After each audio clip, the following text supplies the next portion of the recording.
عدالت کو پھر عمل کرنا پڑے گا، سیشن کورٹ ہو، وہ ہائی ٹریزن ایکٹ کے تحت عدالت ہو، ابھی تک تو یہ معاملہ آئینی طور پر واضح نہیں ہے۔ آپ کو عدالت نے یہ بھی ہدایت کی ہے کہ آپ ثابت کریں کہ پیسے دیے گئے، اونس آپ کے اوپر ہے قانون کے مطابق۔ جی کیسے دیکھیں ثابت وہ کریں گے؟ اونس تو دیکھیں اس حوالے سے تو کسی ایک فرد نے بھی اس بات کو نہیں جھٹلایا۔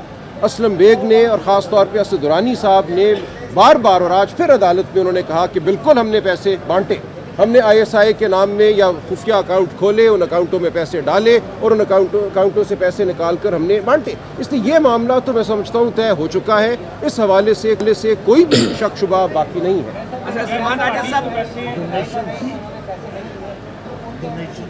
دیکھیں جی، وہ ہم نے اسی لیے یہ کہا کہ اگر ہم سیاستدانوں کو یہاں کھینچ کر لاتے ہیں، ان کو نوٹس جاری کرواتے ہیں تو یہ معاملہ کبھی ختم نہیں ہوگا۔ جو ہم آئینی معاملات یہاں طے کروا سکتے ہیں ان کو طے کروانا ضروری ہے۔ جہاں تک سیاستدانوں کا تعلق ہے تو عوام کو یہ موقع ہے کہ وہ جائے الیکشن کمیشن میں درخواست دیں، کہیں کہ جی یہ ایفیڈیوٹ ہے اسد درانی صاحب کا، اس ایفیڈیوٹ کی بنیاد پہ ہم چاہتے ہیں کہ گواہی ہو، شہادت ہو، تحقیق ہو، ان لوگوں کو اگر نااہل قرار دینا ہے تو الیکشن کمیشن نااہل دے یا دیگر عدالتیں نااہل دیں۔ صاحب دیکھیں، ISI کے سابق سربراہ جو ہے کمرہ عدالت میں دھڑلے سے کہہ رہا ہے کہ میں نے یہ جرم کیا ہے، اور آپ جو ہے سپریم کورٹ سے ایک پریس ریلیز چاہ رہے ہیں کہ یہ غیر قانونی چیز ہے۔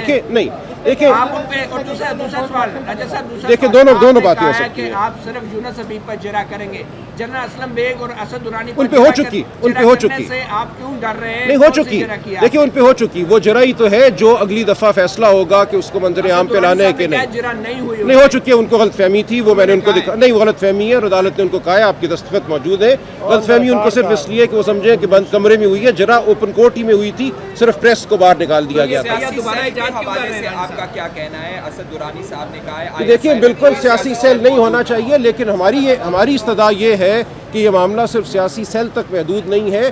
MI میں تو کوئی سیاسی سیل نہیں ہے، جو بھی افسر ہیں یہ ایک جنرل ایک رویہ ہے، ایک ذہن کی ساخت ہے جس کو عدالت نے اپنے فیصلے کے ذریعے جس کی تصحیح کرنی ہے۔ یہ معاملہ صرف پولیٹیکل سیل تک محدود نہیں ہے۔ راج صاحب 2006 میں اسد خان صاحب نے جو خط لکھا جس کا ذکر جسٹس خلجی عارف حسین نے کیا اور اس میں مطالبہ کیا تھا کہ فوجی افسران اور سیاستدانوں کے خلاف کارروائی کی جائے، اب اس مطالبے سے آپ پیچھے کیوں ہٹ رہے ہیں؟ دیکھیے ہم نے آج بھی کہا ہے کہ حکومت کو ڈائریکشن دی جائے کہ وہ مجاز عدالتوں میں مقدمے قائم کرے، یہی واحد طریقہ ہے قانونی اور آئینی۔ عدالت عظمیٰ تمام جورسڈکشن الیکشن لا کی اور فوجداری قانون کی نہیں اختیار کر سکتی خود، یہ تمام معاملات وہیں چلیں گے۔ کیا اس میں کوئی تشریح کی ضرورت ہے؟ آئین اتنا واضح ہے، مجرم کمرہ عدالت میں کہہ رہا ہے میں نے جرم کیا، تو آپ کس قسم کی تشریح چاہتے ہیں؟ نہیں اب یہ آ جائے گی نا بات، جب ان کی جو سٹیٹمنٹس ہیں یہ بطور گواہی شہادت اور عدالتوں میں بھی پیش ہوں گی۔ یہ بہت بڑا آج مارکا ہوا ہے، اسد درانی صاحب نے کھڑے ہو کر جو آج سٹیٹمنٹ اپنی لکھوائی ہے اس میں پھر انہوں نے مانا ہے، لہٰذا یہ بات تو بالکل اب واضح ہے۔ اس کے باوجود آپ کارروائی کا مطالبہ نہیں کریں گے سپریم کورٹ سے؟ دیکھیے سپریم کورٹ جو ہے فوجداری عدالت نہیں ہے۔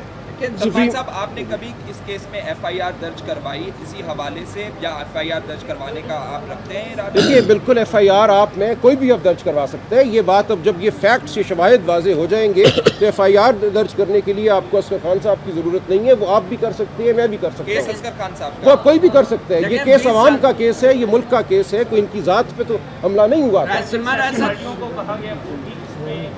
نہیں میرا نہیں خیال، ہم نے اس بات کی حمایت نہیں کی، ہم نے یہی کہا ہے کہ سیاسی جو پارٹیاں ہیں یا جو سیاسی افراد ہیں ان کے حوالے سے اگر کوئی کارروائی ہونی ہے تو وہ الیکشن لا کے تحت ہوگی اور مجاز عدالتوں میں ہوگی۔ صاحب 16 سال تک آپ یہ تاثر دیتے رہے کہ آپ کارروائی چاہتے ہیں ان افسران کے خلاف، دیکھیے آپ کے FIR تک درج نہیں کرائی، اور آج آپ جو ہے مختصر مشورے کے بعد آپ مطالبے سے دستبردار نہیں ہوئے، تبدیلی کی ضرورت نہیں کوئی دستبردار نہیں ہوئے۔ میں سمجھتا ہوں یہ آپ کی غلط فہمی تھی، آپ یہ سمجھ رہے ہیں کہ اگر 2 فوجی افسران کو عدالت سزا نہ دے گی تو اس ملک کو کچھ نہیں ملے گا۔ میں سمجھتا ہوں بڑی جو فتح ہوگی وہ آئینی فتح ہوگی، 2 بوڑھے افسران کو سزا ضرور ہونی چاہیے۔ میں سمجھتا ہوں بنوشے کا ہم نے حوالہ دیا، ہم نے کہا کہ 20 سال بعد بھی آج ترکی میں ٹرائل ہو رہی ہے ان فوجی افسران کی جنہوں نے 10 سال 15 سال پہلے مداخلت کی تھی جمہوری عمل میں، تو میں بالکل سمجھتا ہوں کہ سزا ہونی چاہیے، ان کو بالکل نہیں چھوڑنا چاہیے، لیکن مجاز عدالت کے سامنے عدالت عظمیٰ فوجداری عدالت نہیں ہے۔ میں آپ کو کہوں گا، میں خود کروں گا، ہمیں FIR کٹوانی چاہیے۔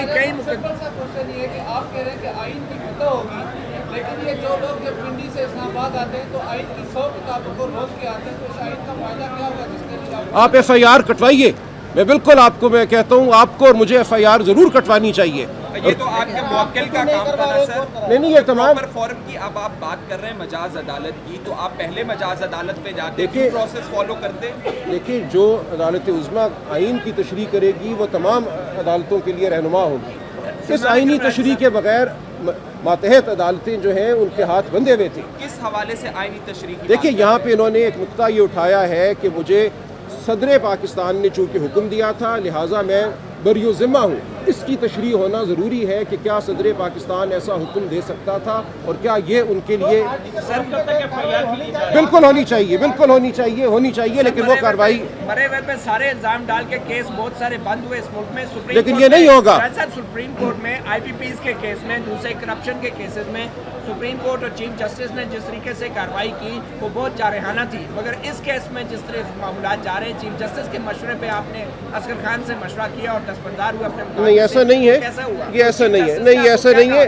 ہم نے بالکل ٹھیک آئینی راستہ اختیار کیا ہے. جو چیز آئین کے مطابق عدالت عظمیٰ کر سکتی ہے ہم اسی کی استدعا کریں گے. شکریہ. ناظرین اس وقت خان اور ان کے وکیل میڈیا سے بات کر رہے تھے. سلمان راجہ کا یہ کہنا تھا کہ عدالت سے اسد درانی سے جرا کے لیے اجازت مانگیں گے. اس کے علاوہ سابق فوجی جو تھے وہ آئین کے خلاف ورزی کر رہے تھے. اسد درانی اور اسلم بیگ نے ان کا وکیل کا یہ کہنا تھا کہ رقم لینے کا اعتراف کیا ہے. اس کے علاوہ آپ کو یہ بتائیں کہ عدالت کی جانب سے کہا گیا ہے کہ کیس کے متعلق تمام تر جو ریکارڈ ہے وہ اٹارنی جنرل کے حوالے کریں. بالکل ناظرین, انتہائی اہم مقدمے کی آج سماعت ہوئی ہے جو کہ اب ملتوی ہو گئی ہے, لیکن جو صورتحال سامنے آئی ہے اس میں یہ چیز کھل کر سامنے آ گئی ہے کہ اسد درانی نے اعتراف کر لیا ہے کہ انہوں نے اس وقت کے صدر اور آرمی چیف کے کہنے پر مختلف سیاستدانوں میں رقوم تقسیم کی تھی. اسلم بیگ نے بھی آج اپنا بیان حلفی جمع کروا دیا جس میں ان کا یہ کہنا تھا کہ انہوں نے رقوم تقسیم نہیں کی, تاہم ان کی جو بیان حلفی کا پیراگراف نمبر 14 تھا اس کو حذف کروایا گیا عدالت عظمیٰ کی جانب سے, اور اس پر اسلم بیگ کو عدالت عظمیٰ کے روبرو معافی بھی مانگنا پڑی.